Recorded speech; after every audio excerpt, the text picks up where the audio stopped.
Good morning, everyone. I would request Professor S.I. Rizvi, Dean R&D and Dean Faculty of Science and Chair for the session today to please join me on the dais. Professor Bharat Biswal, the invited faculty for this course, please join us on the dais. And Dr. Amreen Singh, the course coordinator for this GIAN course, please join us on the dais.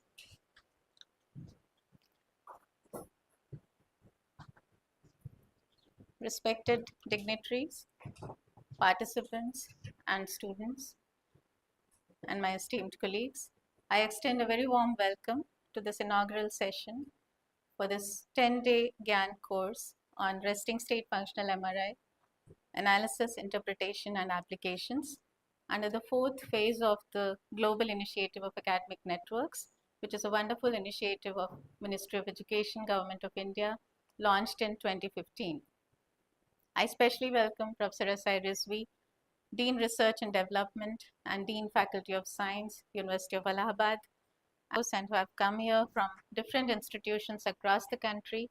We have participants from IIT BHU, IIT Madras, VIT Vellore, IIT Bhilai, NIMHANS, AIMS Bhopal, IIT Kanpur, IIT Jodhpur, and CBCS students. Just briefly to tell you about the GIAN program, this is a program of Ministry of Education, Government of India, and it was designed to bring scientists internationally to the institutes of higher education in India.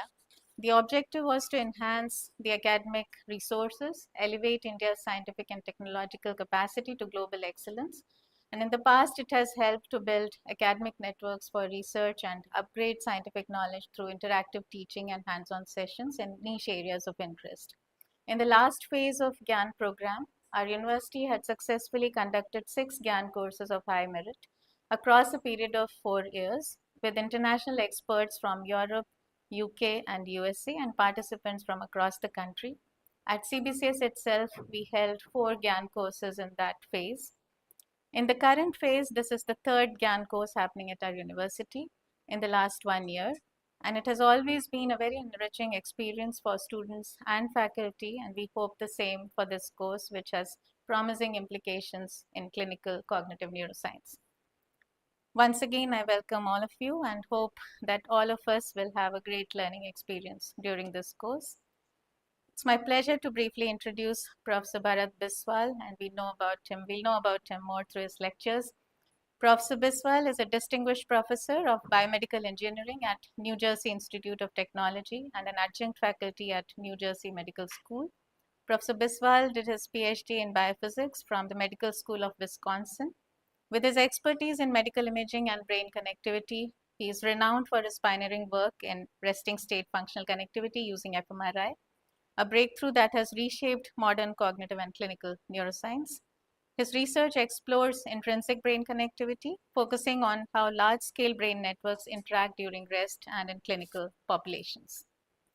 I would request Professor Biswal to tell you more about the course, the central theme of the course, and what he plans to deliver during the course. Professor Biswal, please.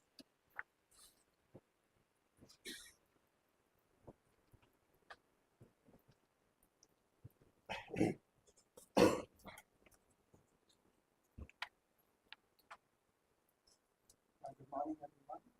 Especially I would like to thank Dr. Kurt for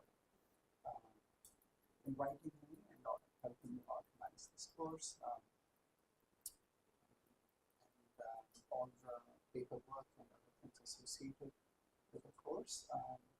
I don't know if any of you know about this state. So it's I would say it's a complementary method to understand brain function instead of just task-based fMRI. I should also say that I have worked on this for many years. I started this during my PhD, and my papers got rejected several times. But I think mostly by cognitive neuroscientists and neuroscientists. But I think now people have a better perspective, and I guess there are it's hard to think of a method which is um, which is a perfect method, right? So while task activation has some positive and some negatives, resting state also has some positive, although I think a lot of positive and some negative. And so I hope to have discussion, and then, you know, people challenging what are the assumptions that resting state has made compared to what task, you know, are these assumptions true for clinical applications for methods? What is the best analysis method? Can there be a best analysis method? So those are um, the goal from this course. I should say that I always have a personal goal. If there's any good students, you know, email me if you're interested for a PhD. I think maybe that's it, and I look forward to working with you for the next 12 days.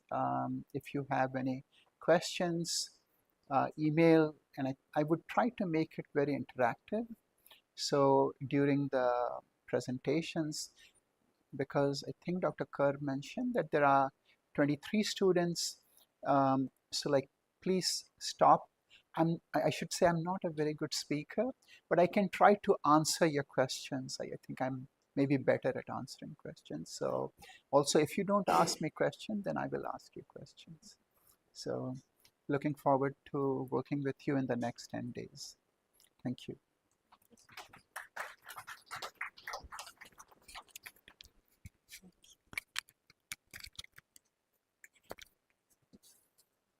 Thank you, Professor Biswal, for this introduction to the course, and I'm really looking forward to it as much as the participants are. So at CBCS, we have held 4 GIAN courses, as I told you in the past, 2016 to 19. One was on meditation and consciousness, one on time perception, one on decision making, and one on developmental cognitive neuroscience. And we are really looking forward to this course for more interactive and hands-on learning, as you just heard. I would now like to invite Professor Rizvi, Dean Research and Development, Dean Faculty of Science, and Chair of this session, to deliver his address.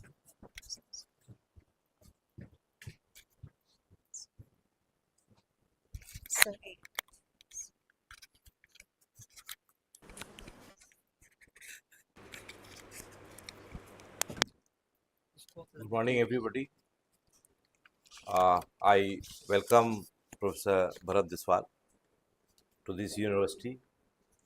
On behalf of the university, on my personal behalf, I acknowledge the hard work that Professor Bhumika must have done to organize this course. It is a long journey organizing a GIAN course. It takes a lot of effort. I know personally, we have had many GIAN courses in this university. So I know how much work she must have done to organize this course.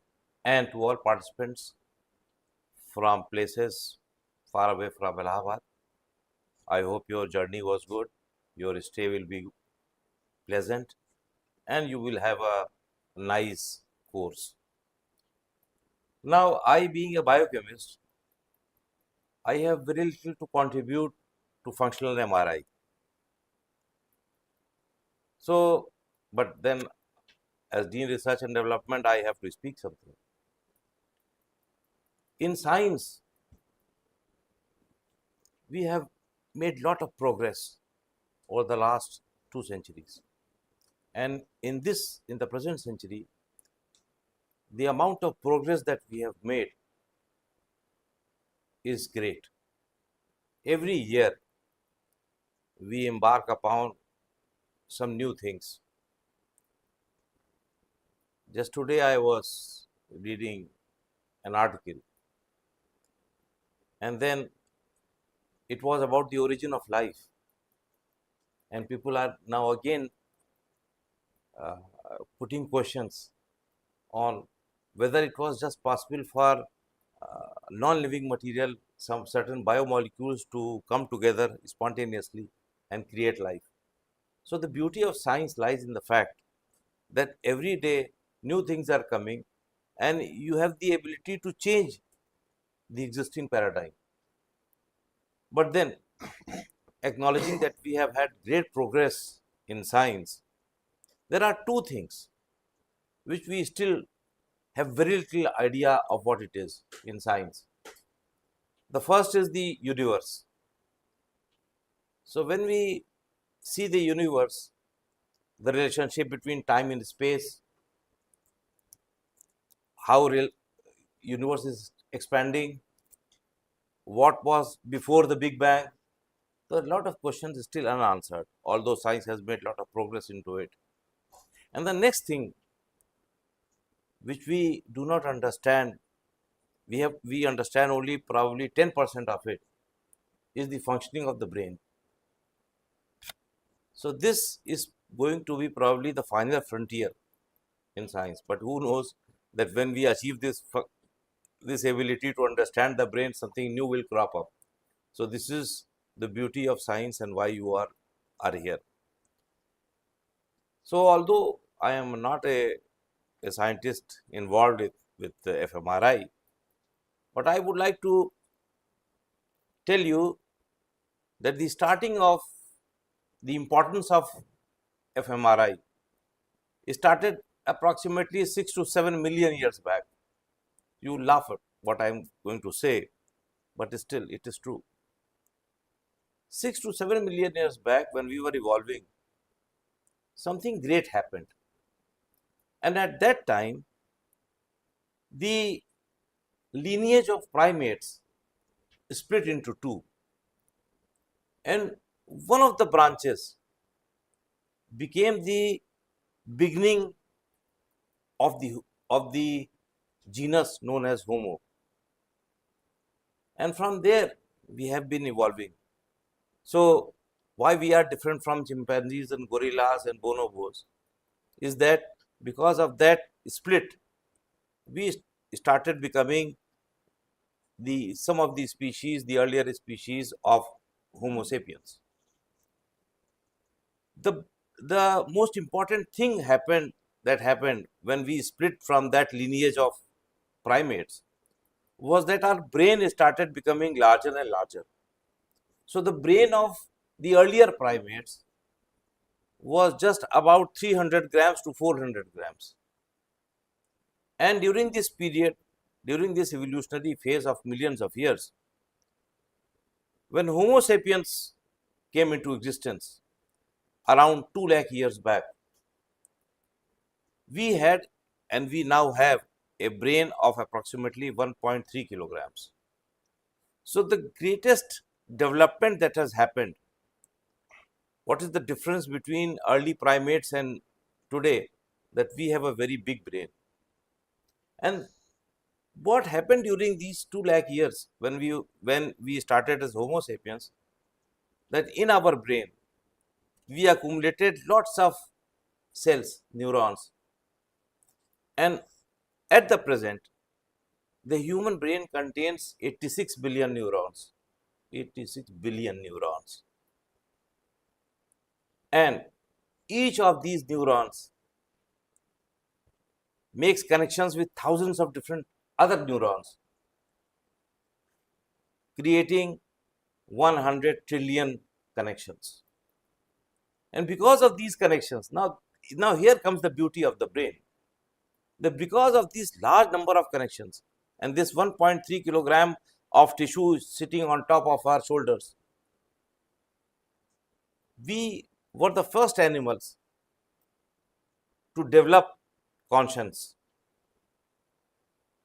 And then humans were the first animals to start telling stories, because fictional thought is not present in any of the animals before humans. So, we started delving into fictional thoughts. Humans can go in the past, you can think about the past, you can remain in the present, and you can think about the future. So, because of this development, the evolutionary development of humans was very fast. A cat has remained a cat for millions of years. A dog has been like a dog for millions of years. But humans have changed drastically in the last 2 lakh years. And we are changing, we are evolving because our brain has become so powerful. And because of our brains, now there is a very interesting thing up in biology because I work in the area of aging. So if you try to think that what is the difference between other animals and humans. So if you see the anatomy, you will find that most of the big animals are just like each other, just like us. Most animals, inside they have a heart, they have 2 lungs, 2 kidneys. So everything is same. If you go into physiology, you will find that the blood, the physiology, the respiration, the digestion is exactly the same. And if you go inside the cell, you will find that all animals have the same biomolecules which we have, the same protein, the same lipids, the same DNA. And then coming to another point, that we as humans eat lot of things. Their texture, their look can be different, but all animals eat the same protein, the same carbohydrate, the same lipids. So when we eat the same thing and when we are made of the same biomolecules, why it should be that humans should be living for 80 years and a dog would be living for 15 years and a rat should live for 2 years? Why is the difference in lifespan? The difference in lifespan, now people have tried to explain this. And one of the most valid explanations is that the bigger the animal, the larger is the lifespan. So most animals conform to this category, that larger the animal, the bigger the lifespan. If you create a graph, you will find that there are animals sitting and you can relate them to their size, but not with for humans. If this equation should hold true for humans also, we should be living for 40 to 44 years. So animals of our size have a lifespan of around 40 years. Why is it that we have started living much more than what we were required to live, the Darwinian purpose of life? And so then I also contributed in the research area of this subject, and some years back I proposed a hypothesis that why humans have a larger lifespan and whether this lifespan can be increased further, because as we all know that today, as of today, the largest that any human has lived on this earth is 122 years. There was a French lady, GIAN Course, she lived for 120. So we know that there is a limit to what lifespan can be extended for humans. So I gave a hypothesis that when humans were evolving, humans were the only animals to start the process of communication through language. So you have a very good connection between fMRI and doing studies on the development of language. So humans were the first animals to start the process of language. They communicated, and because of language, humans could convey their thoughts, convey their knowledge to the next progeny. And wherever in the family there was a human who had a slightly larger lifespan, maybe 1-2 years, nature selected that. Natural selection worked on those humans who had a larger lifespan because they could easily transmit their information to the progeny, and this became a target for natural selection. And slowly our lifespan started increasing. So we now expect to live around 70, 80 years easily. Then humans started progressing, and after language, we started creating stories. It is difficult to find out that how memories are created and how we retrieve our memories. Right now, I am talking to you, but there are several other things going on inside my mind. I am thinking about what I am going to do in the department. So right now, still neuroscience is not able to understand and explain how these things are happening. When humans came into existence and they evolved, they imbibed very interesting emotions. So think about the possibility when you don't have any emotions. So you can't get angry, you can't fall in love, you can't weep. So there are a lot. So this brain became a very intelligent tool to guide humans. And therefore, it is also when this brain became so important for humans, a lot of degenerative diseases started cropping up into this function of the brain. So you have different kinds of dementia, Alzheimer's, Parkinson's. You started understanding the mechanism, how different molecules, different chemicals modulate the functions of the body through the brain. So then we started understanding the importance of oxytocin. Then we started understanding how dopamine creates certain new things, tells you to do innovative things.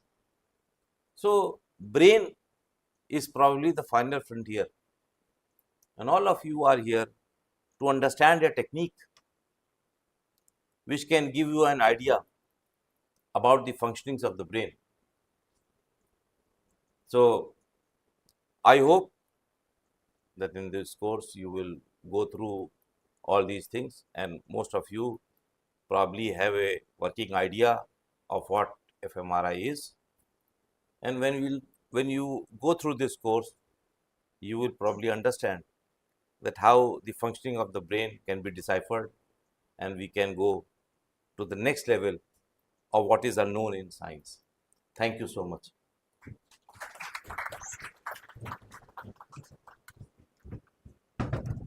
Thank you, Professor Rizvi, for your insightful words.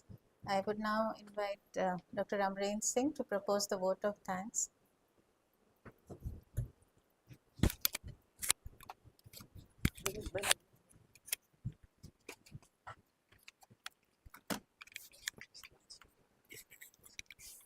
Yeah, thank you, ma'am. It's a privilege to present the vote of thanks for this inaugural session. First of all, I would like to thank our faculty, our speaker for this course, Professor Biswal, who has traveled all the way from US and will be spending 12 days with us, telling us more about the resting state functional MRI. So thank you, sir, for all the efforts you have made. I would like to thank Professor Rizvi, sir, our Dean R&D, and who has been always very supportive and encouraging whatever scientific endeavors we take. He always takes time to graciously come and attend the functions, motivate us. So thank you, sir. And as you rightly said, that we know very little about the humans and the human brain. So that makes this course much more meaningful now, that we want to understand how the brain functions and works. Um, Next, I would like to thank Professor Bhumika, who is the head of the center and the course coordinator for this course. She is also the local coordinator, GIAN coordinator for University of Allahabad. And ma'am, um, thank you for organizing this course. As Professor Rizvi said, it takes a lot of administrative effort to organize such courses. There's a lot of background work, a lot of background administrative paperwork, which takes into so thank you, ma'am.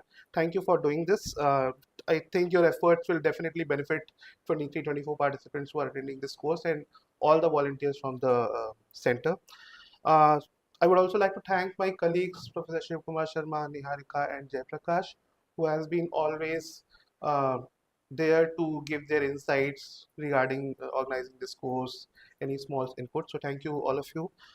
Lastly, the students and the participants who have come from, I guess, 7 or 8 IITs and different institutes.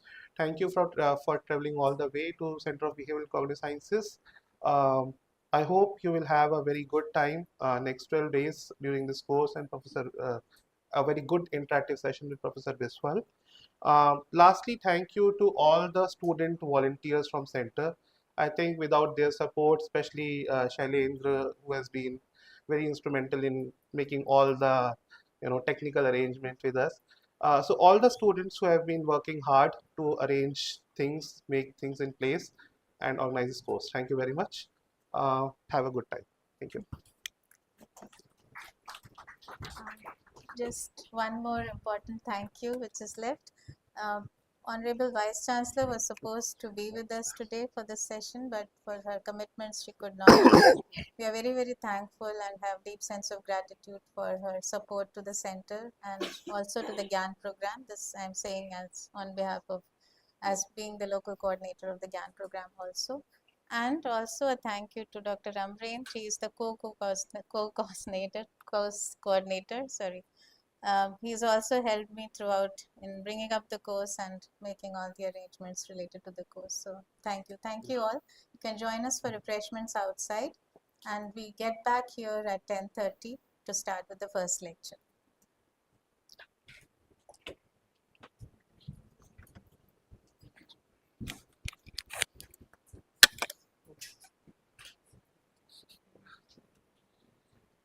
Has to go with, sir.